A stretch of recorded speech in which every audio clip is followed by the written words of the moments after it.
클릭해 주셔서 감사합니다. 항상 건강하세요. 좋아요와 댓글은 영상 제작에 큰 힘이 됩니다. 옛 이모 이야기 바로 시작합니다. 가을의 어느 맑은 날 오후, 목수 심선하는 한양에서 일을 마치고 고향 마을로 돌아가는 길이었습니다. 이미 한 달 넘게 집을 비웠기에 심선한의 마음은 집으로 향했습니다. 가을 들녘에 황금빛 벼가 바람에 일렁이는 아름다운 풍경 속에서도 그의 발걸음은 바쁘기만 했습니다. 한양 성문을 나와 동쪽으로 약 7리 정도 걸었을 때 심선하는 더위에 지쳐 잠시 큰 느티나무 아래서 쉬기로 했습니다. 땀을 식히고 있는데 갑자기 당황한 기색이 역력한 중년 여인이 숲에서 황급히 달려나오는 모습이 보였습니다. 여인의 뒤로는 2명의 사내가 쫓아오며 소리치고 있었습니다. 설아, 이 계집아, 어디 감히 도망치려 하느냐. 다리를 부러뜨리기 전에 당장 멈추어라. 그 여인은 자신이 곧 붙잡힐 것을 깨닫자 심선한에게 달려와 애원했습니다. 어른께서는 선량해 보이시니 제발 이 비천한 몸을 도와주십시오. 저들이 저를 해치려 합니다. 심선한은 2 사내의 험악한 표정을 보고 즉시 여인을 자신의 뒤로 숨겼습니다. 왜 이 부인을 쫓고 있소? 심선한이 침착하게 물었습니다. 중년 여인은 눈물을 흘리며 말했습니다. 제가 아들을 찾아가는 길에 도적을 만났는데 그들이 제 재물을 빼앗고 저를 이 마을의 늙은 과부에게 팔아넘겼습니다. 그 노인은 사람의 탈을 쓴 악기와 같아 조금이라도 마음에 들지 않으면 아들과 함께 저를 때립니다. 심선하는 곳 쫓아온 부자의 입에서 여인의 말이 사실임을 확인했습니다. 네 뒤에 있는 계집은 내 아내다. 당장 비켜라. 노인이 심선한을 손가락으로 가리키며 으르렁거렸습니다. 당신의 아내라면 왜 그리 거칠게 대하시오? 왜 아드님과 함께 그를 괴롭히시오? 심선한이 정의감에 불타 물었습니다. 노인은 심선한의 말에 발끈했습니다. 내 놈이 무슨 상관이냐? 내 아내를 내 마음대로 하는 것이 무엇이 잘못되었단 말이냐? 아버지가 맞습니다.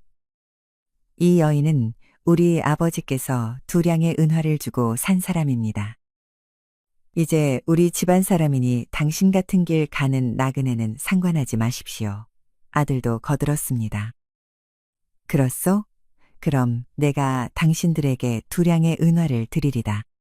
이제 이 부인을 괴롭히지 말고 돌아가시오.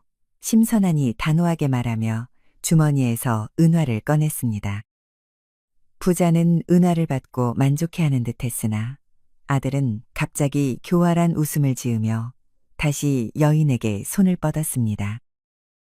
이봐, 당신은 은화를 받았으니 이제 이 여인을 괴롭히지 말고 가시오. 심선한이 그를 밀치며 말했습니다. 내가 언제 당신 돈을 받았소? 누가 증인이라도 있소? 아들이 비웃었습니다. 심선한은 더 이상 참지 못하고 이 교활한 자를 땅에 넘어뜨렸습니다.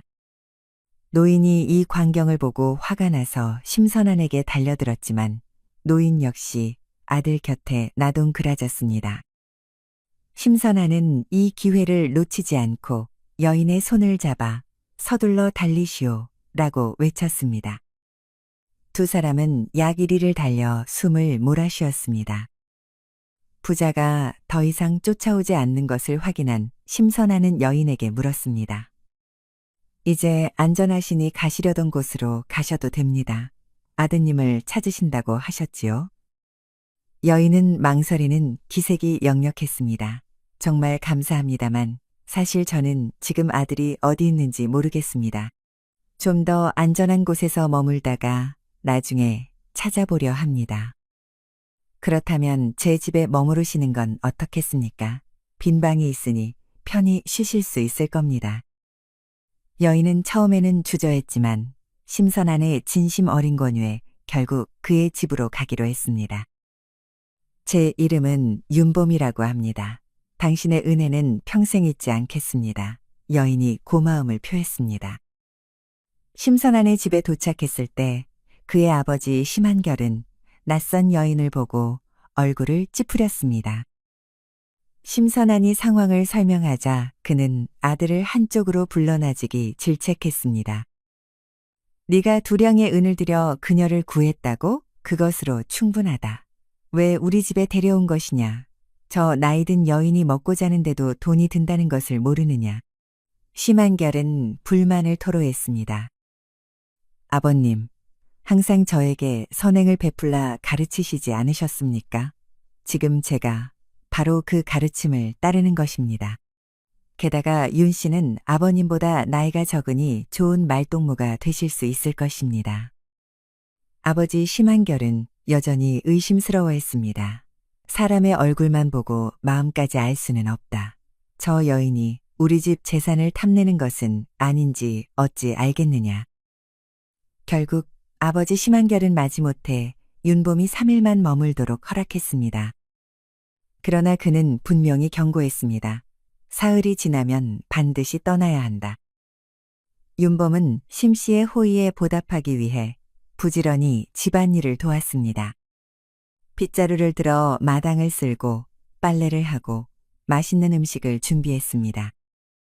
그녀가 만든 음식은 특히 뛰어나서 심선하는 아버지에게 농담 삼아 말했습니다. 아버님, 윤 씨가 얼마나 부지런하고 요리 솜씨가 좋은지 보십시오. 모시고 계시면 얼마나 편안하실까요?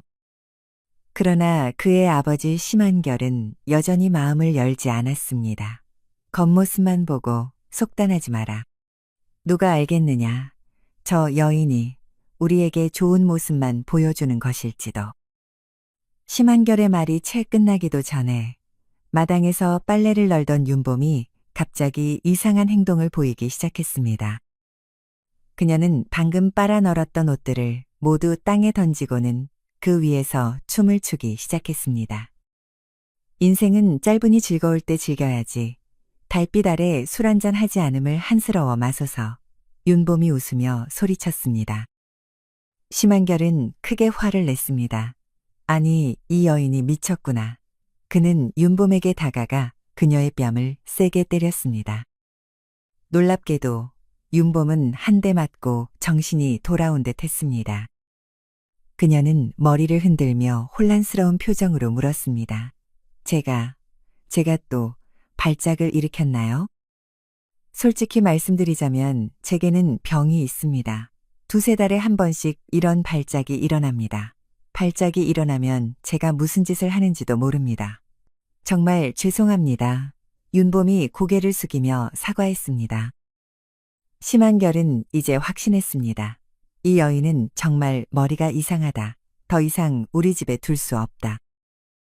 그러나 한편으로 그는 아들이 두량의 은을 써서 그녀를 구했으니 그냥 내보내기보다는 그 돈을 회수할 방법을 찾아야 한다고 생각했습니다. 그래서 윤봄에게는 괜찮소 라고 말한 뒤 몰래 마을의 중매쟁이 김 할머니를 찾아갔습니다. 심한결은 김 할머니에게 윤봄을 누군가에게 시집 보내달라고 부탁했습니다. 그렇게 되면 혼수 비용으로 은자를 받을 수 있을 테니까요. 계획을 실행하기 위해 심한결은 사흘이 지나도 윤봄을 내쫓지 않았습니다. 심선한이 아버지의 변화를 눈치채고 물었습니다. 아버님, 이제 윤 씨를 좋아하시는 것 같습니다. 더 이상 떠나라고 하지 않으시네요. 그녀는 부지런하니 어찌 내보내겠느냐. 그녀가 가면 많은 일을 내가 해야 할 텐데 심한결이 태연하게 대답했습니다. 심선하는 아버지의 말을 진심으로 믿었습니다. 아버님, 정말 감사합니다. 윤 씨가 비록 이상한 병이 있지만 그 병은 분명 치료될 수 있을 겁니다. 게다가 자주 발작이 일어나는 것도 아니잖아요. 며칠 후 심선하는 아침을 먹고 윤봄에게 작별 인사를 한 뒤 한양으로 일하러 떠났습니다. 그가 떠나자마자 김 할머니가 찾아와 심한결에게 좋은 소식을 전했습니다. 오, 부잣집 호라비가 아내를 찾고 있다고 합니다. 그의 아내가 반년 전에 세상을 떠난 후 외로워하고 있답니다. 당신 집의 여인이 마음에 든다고 하는군요. 삼냥의 은을 내겠다고 합니다. 어떻게 생각하십니까? 심한결은 기뻐했습니다. 골칫거리를 떼어낼 뿐만 아니라 은까지 벌 수 있다니 이보다 더 좋을 수 없었습니다. 윤 씨, 당신은 우리 집에서 이미 여러 날 먹고 지냈소. 우리 가족은 더 이상 당신을 부양할 수 없어. 다행히 내가 당신을 위해 좋은 곳을 찾았으니 이분을 따라가시오. 심한결이 윤봄에게 말했습니다. 윤봄은 슬픔을 감추지 못했지만 고개를 끄덕였습니다. 알겠습니다. 이 며칠간 보살펴 주셔서 감사합니다. 아쉽게도 선한 도령을 다시 만나 감사 인사를 드리지 못하게 되었네요. 그가 돌아오면 꼭 제 감사의 마음을 전해주세요. 심한결은 서둘러 김 할머니에게 윤봄을 데려가라고 재촉했습니다. 한편 심선하는 한양에서 일감을 찾아 주막에서 물게 되었습니다. 그날 밤 그는 기묘한 꿈을 꾸었습니다. 꿈에서 한 마리의 흰 여우가 그의 침상 앞에 나타나 사람의 목소리로 말했습니다. 나는 윤봄의 수호신이니라. 서둘러 남쪽 오촌마을의 오호라비의 집으로 가서 그녀를 구하라. 그녀를 집으로 데려가 잘 보살피면 1년 후에 큰 복을 받으리라. 절대로 네 아버지가 다시 그녀를 팔아넘기지 못하게 하라. 심선아는 깜짝 놀라 잠에서 깨었습니다. 그는 몇 달 전 산에서 나무를 하다가 사냥개에게 쫓기는 흰 여우를 구해준 일이 떠올랐습니다. 사람들은 여우가 영적인 동물이라고 말했는데 왜 그 여우가 꿈에 나타나 이런 이상한 메시지를 전했을까요? 설마 아버님께서 윤 씨를 오호라비에게 보내셨단 말인가? 심선아는 불길한 예감에 옷을 입고 서둘러 집으로 향했습니다. 집에 도착하자 윤봄의 방은 비어 있었습니다. 급히 아버지의 방문을 두드렸습니다. 아버님, 어서 일어나십시오. 윤 씨가 어디로 갔습니까?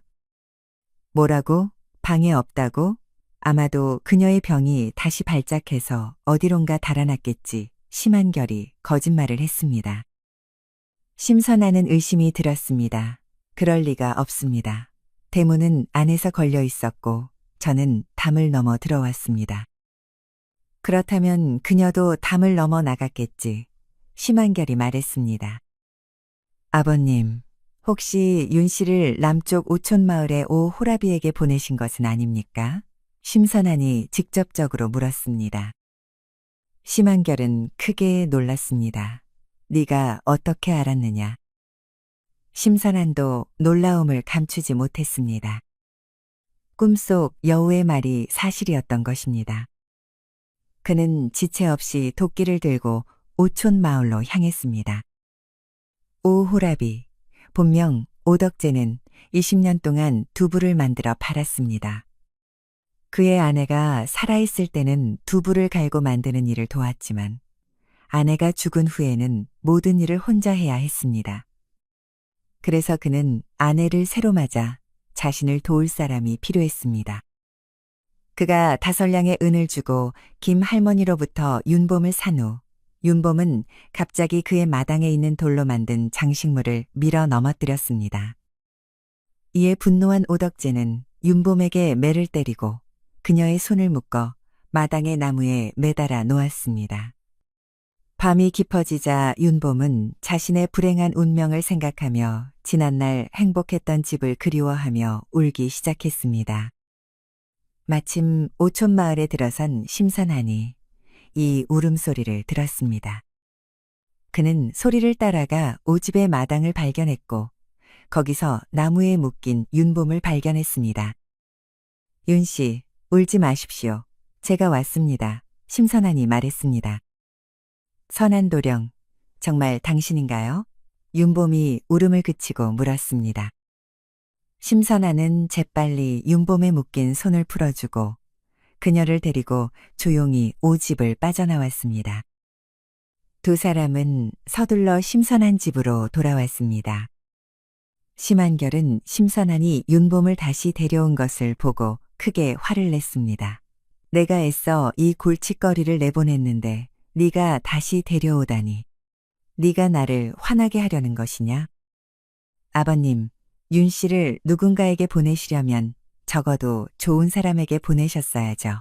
그 후 호라비는 그녀를 너무 학대했어요.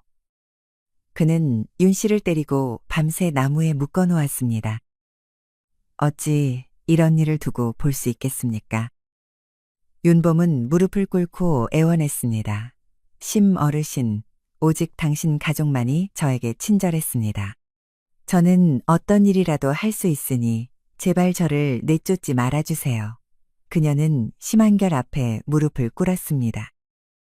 그러나 심한결은 완고했습니다. 안 된다. 우리 심가의 사람이 아니면 우리 집 문턱을 넘을 수 없다. 그렇다면 아버님, 제가 윤 씨와 혼인하겠습니다. 그러면 그녀는 심가의 사람이 될 것이고, 살아서는 심가의 사람, 죽어서는 심가의 홀령이 될 것입니다. 이 말에 윤봉과 심한결 모두 크게 놀랐습니다. 특히 심한결은 손가락으로 윤봄을 가리키며 소리쳤습니다. 그녀는 네 어머니 뻘이다. 네가 그녀와 혼인한다니 부끄러움도 모르느냐? 어쩔 수 없습니다. 제가 아버님께 그녀와 혼인하시라고 제안했지만 거절하셨으니 이제 제가 그녀를 아내로 맞이할 수밖에요.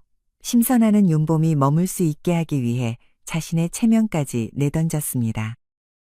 심한결은 마지못해 허락했고 심선하는 아버지가 다시 윤봄을 팔아넘기지 않도록 7일 후에 정말로 윤봄과 혼인식을 올렸습니다. 하지만 혼례 후에도 두 사람은 동침하지 않았고 심선하는 윤봄을 누나처럼 어머니처럼 공경하며 보살폈습니다.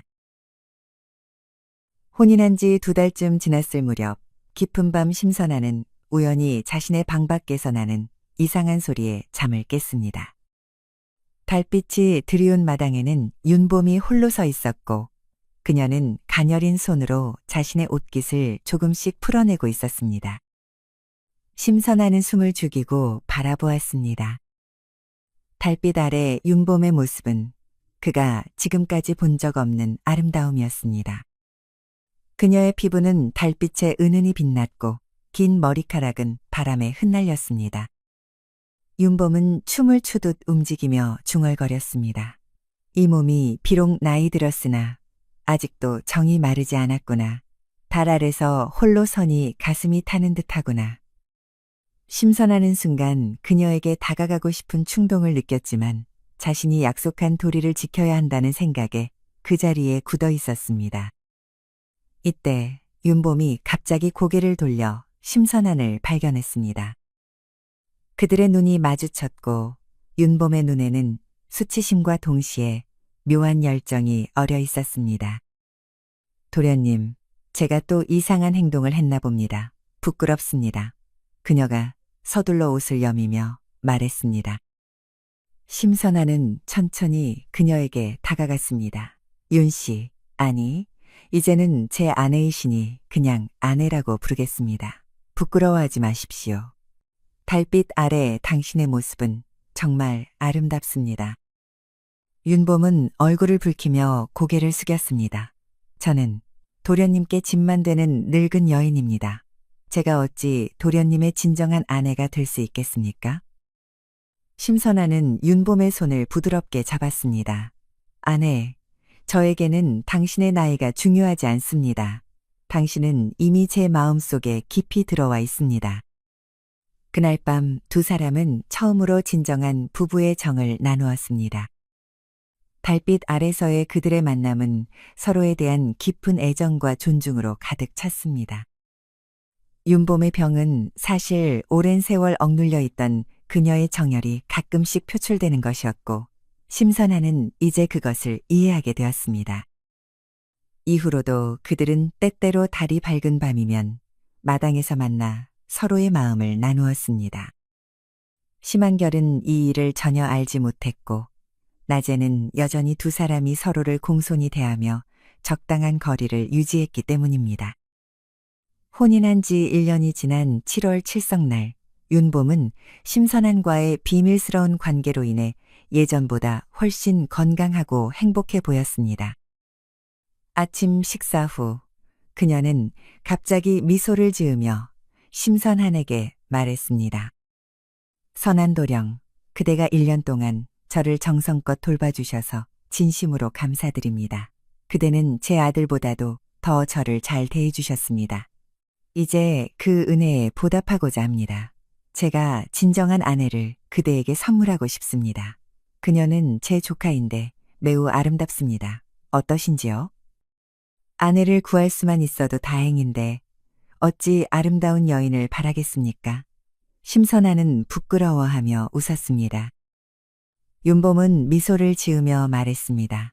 그대 같은 훌륭한 사람이 어찌 아름다운 배필을 얻지 못하겠습니까? 만약 저를 믿으신다면 제 고향 남원으로 함께 가시지요. 그대에게 꼭 보답하겠습니다. 남원이라고요? 그곳이 부인의 고향입니까? 심선아니 놀라움을 감추지 못했습니다. 그렇습니다. 어서 말을 빌려오세요. 바로 남원으로 떠납시다. 제가 반드시 그대의 은혜에 보답할 것입니다. 사실 윤봄은 남원의 부유한 집안 박참판의 부인이었습니다. 그녀에게는 박원이라는 아들이 있었는데 5년 전 과거 시험을 보러 한양으로 떠난 후 소식이 끊겼습니다. 그 사이 남편 박참판이 세상을 떠났고 윤봄은 아들을 찾기 위해 약간의 은자를 가지고 한양으로 떠났던 것입니다. 하지만 도중에 도적을 만나 재물을 빼앗기고 팔려가는 신세가 되었습니다. 다행히 도망치는 길에 심선한을 만나 구출되었고 그는 그녀를 집으로 데려와 1년 동안 잘 대해주었습니다. 이제 윤봄은 심선한의 은혜에 보답하기 위해 그를 남원의 박가로 데려가 많은 재물로 보상하고 조카를 아내로 주려는 계획을 세웠습니다. 가끔씩 발작을 일으키던 그녀의 병은 사실 억눌린 정욕과 그리움이 표출된 것이었고 심선한과의 은밀한 만남 이후 자연스럽게 사라졌습니다. 심선한과 윤봄은 남원을 향해 길을 떠났습니다. 며칠의 여정 끝에 남원에 도착한 두 사람은 곧바로 박참판의 저택으로 향했습니다. 대문에 도착하자 하인들은 윤봄을 알아보고 크게 놀라며 기뻐했습니다. 부인께서 돌아오셨습니다. 소인들은 부인께서 이미 돌아가셨다고 생각했습니다. 윤봄은 미소를 지으며 하인들을 진정시켰습니다. 나는 무사하다. 이 젊은이가 나를 구해주었단다. 그를 정중히 대접하거라. 하인들은 심선한을 상석에 앉히고 풍성한 음식과 술을 대접했습니다. 윤봄은 자신의 방으로 돌아가 단장을 한 후 고급스러운 비단옷으로 갈아입고 나타났습니다. 심선한은 그녀의 변화된 모습에 놀라움을 금치 못했습니다. 이곳이 제 진짜 집입니다. 윤봄이 부드럽게 말했습니다. 제 남편은 박참판이었고 아들 원희는 과거를 보러 떠났다가 소식이 끊겼습니다. 그를 찾으러 가던 중 도적을 만났고 그대에게 구출되었지요. 그날 밤 윤봄은 종이와 붓을 꺼내 무언가를 쓰기 시작했습니다. 그녀는 글을 쓴 후 하인을 불러 한양으로 급히 전달하라고 지시했습니다. 아들이 과거에 급제하여 지금 한양에서 벼슬하고 있다는 소식을 들었습니다. 이 편지가 그에게 전해지면 곧 돌아올 것입니다. 윤봄이 심선한에게 설명했습니다. 한 달 후 관복을 입은 젊은 관리가 남원의 박가에 도착했습니다. 그는 바로 윤봄의 아들 박원이었습니다. 어머니의 무사함에 기뻐한 박원은 심선한에게 깊은 감사를 표했습니다. 어머니를 구해주신 은혜 평생 잊지 않겠습니다. 저와 의형제를 맺어주십시오. 심선한은 기쁘게 수락했고 두 사람은 의형제가 되었습니다. 박원은 이제 승정원의 관리가 되어 있었고 그는 심선한에게 한양에서 사업을 시작할 수 있도록 도와주었습니다. 윤봄은 약속대로 조카 박자연을 심선한에게 소개했습니다. 18살의 박자연은 아름다움과 교양을 겸비한 여인이었고 심선아는 첫눈에 그녀에게 반했습니다. 이 아이는 제 남동생의 딸입니다. 그대의 진정한 아내가 되기에 부족함이 없을 것입니다. 윤봄이 말했습니다. 심선아는 기쁨과 동시에 혼란스러웠습니다. 하지만 저는 이미 부인과 혼인하지 않았습니까? 윤봄은 부드럽게 웃었습니다. 우리의 혼인은 불가피한 상황에서 이루어진 것이었습니다. 이제 제 위치로 돌아왔으니 그대에게 진정한 행복을 선물하고 싶습니다. 자연이와 혼인하여 새 가정을 이루세요.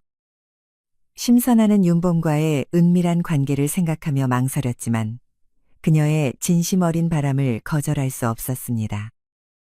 결국 그는 박자연과의 혼인을 수락했고 윤봄의 배려로 화려한 혼례식이 치러졌습니다. 박원의 도움으로 심선아는 한양에서 비단 가게를 2곳이나 열게 되었습니다. 그의 정직함과 사업 수완으로 비단 가게는 번창했고 그는 곧 한양의 부유한 상인이 되었습니다. 심선아는 아버지 심한결을 한양으로 모셔와 함께 살기를 원했지만 심한결은 윤봄을 속였던 일로 인해 부끄러움을 느껴 남원으로 가기를 꺼렸습니다. 아버님, 윤 부인은 이미 모든 것을 용서하셨습니다. 함께 지내시면 좋을 것 같습니다. 심선아니 권했습니다. 심한결은 결국 용기를 내어 남원의 박가를 방문했고 윤봄은 그를 따뜻하게 맞이했습니다. 과거의 일은 모두 잊으셨으면 합니다. 당신의 아들이 제 목숨을 구했고 그로 인해 저는 아들도 다시 만났습니다. 이제는 우리 모두 한 가족이니 편히 지내세요. 윤봄의 너그러운 마음에 감동한 심한결은 눈물을 흘렸고 이후 그는 박가에 머물며 편안한 노후를 보냈습니다.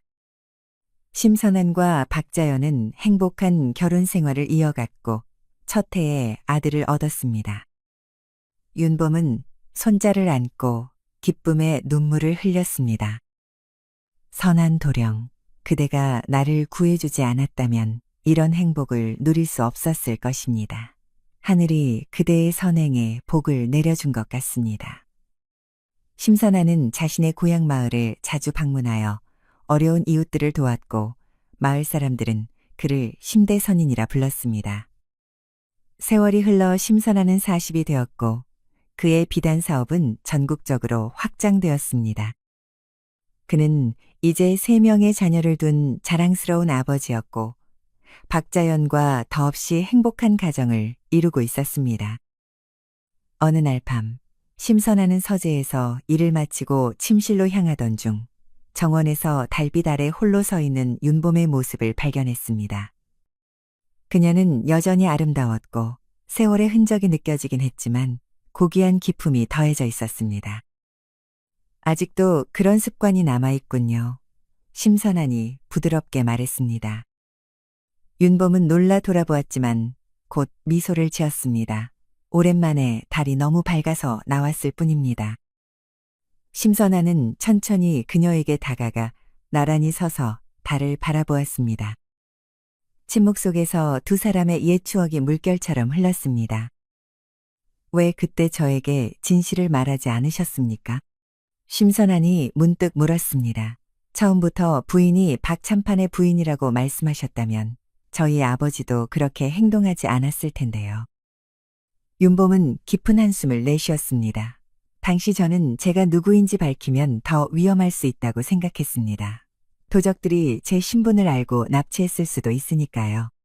그리고 솔직히 말하자면 그때 저는 그대에게 이끌렸습니다. 심선아는 놀라 그녀를 바라보았습니다. 윤봄은 계속해서 말했습니다. 나이 차이가 많이 나서 그대에게 부담을 주고 싶지 않았습니다. 하지만 그대의 따뜻함과 정직함에 마음이 끌렸지요. 그래서 자연이를 소개해드린 것입니다.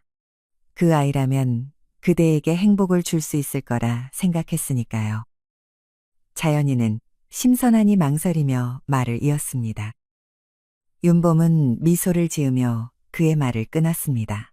자연이는 사실 제 딸입니다. 심선하는 충격으로 말을 잇지 못했습니다. 남편이 세상을 떠난 후 저는 제가 하는 것이 불가능했습니다.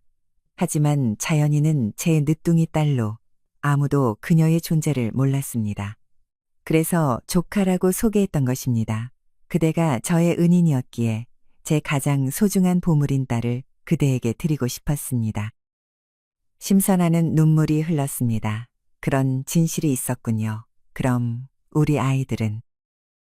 그대와 자연 사이의 아이들은 사실 제 손자녀들인 셈이지요. 윤봄이 부드럽게 웃었습니다. 이제 그대는 제 사위이자 은인입니다. 왜 지금까지 말씀하지 않으셨습니까? 윤봄은 하늘을 올려다 보았습니다. 때가 되기를 기다렸습니다. 그대가 이 사실을 받아들일 준비가 되기를 기다렸지요. 그리고 이제 그대는 모든 것을 이룬 훌륭한 사람이 되었습니다. 심선아는 윤봄의 손을 잡았습니다. 감사합니다. 제 인생의 모든 행복은 부인으로부터 시작되었습니다. 저는 세상에서 가장 복받은 사람입니다. 두 사람은 달빛 아래서 서로를 바라보며 미소 지었습니다. 그들의 인연은 예상치 못한 방향으로 이어졌지만 서로에게 더없이 소중한 존재가 되었습니다. 그날 이후 심선아는 더욱 적극적으로 어려운 이웃을 돕기 시작했고 그의 가족은 대대로 선행을 베푸는 집안으로 명성을 떨쳤습니다. 심선안이 구한 한 마리의 흰 여우는 다시 나타나지 않았지만 사람들은 그것이 바로 선행에 대한 하늘의 축복이었다고 믿었습니다. 옛 이모 영상을 빠르게 만나보시려면 가운데 동그라미를 클릭하여 구독을 눌러주세요. 새로운 영상이 올라오면 알림이 옵니다. 다음 동영상과 추천 영상도 재미있으니 많은 시청 바랍니다. 감사합니다.